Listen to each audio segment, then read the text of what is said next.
क्या आपने कभी सोचा है कि क्यों ट्रॉपिक ऑफ कैंसर और Capricorn 23.5 degrees north and south पर ही लोकेटेड है, या फिर Arctic circle Antarctic circle 66.5 degrees north and south पर ही क्यों लोकेटेड है। जैसे कि आप जानते हैं कि अर्थ अपनी ही एक्सिस पर 23.5 डिग्री झुकी हुई है और इसी टिल्टेड एक्सिस में सन के अराउंड रिवॉल्यूशन की वजह से सीजन्स बदलते हैं। हेंस जून में समर सोल्स्टिस के दौरान जब अर्थ यहाँ होती है तो अर्थ का नदर्न हेमिस्फीयर सन की तरफ झुका होता है और ट्रॉपिक ऑफ कैंसर पर सनरेज 90 डिग्री एंगल पर हिट करती है, यानी कि सन 23.5 डिग्रीज नॉर्थ लैटिट्यूड पर ओवरहेड होता है। फिर सितंबर में अर्थ यहाँ पहुँचती है। इस पोजीशन में दोनों हेमिस्फीयर्स सन से बराबर दूरी पर होते हैं और सनरेज 90 डिग्री के एंगल पर इक्वेटर पर पड़ती है। इसके बाद अर्थ यहाँ पहुँचती है और अब सदर्न हेमिस्फीयर सन की तरफ झुका होता है और इसीलिए सनरेज 90 डिग्री का एंगल 23.5 डिग्री साउथ यानी कि ट्रॉपिक ऑफ कैप्रिकॉर्न पर क्रिएट करती है।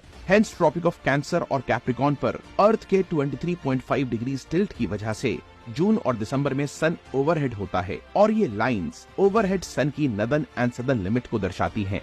यानी कि इन ट्रॉपिक्स के बियॉन्ड कभी भी सनरेज 90 डिग्री पर हिट नहीं करती, यानी कि इन लाइंस के बियॉन्ड सन कभी भी ओवरहेड नहीं होता। तो दोस्तों, इसी तरह से आर्कटिक एंड एंटार्क्टिक सर्कल के बारे में जानने के लिए टारगेट करते हैं इस वीडियो पर 5000 लाइक्स के।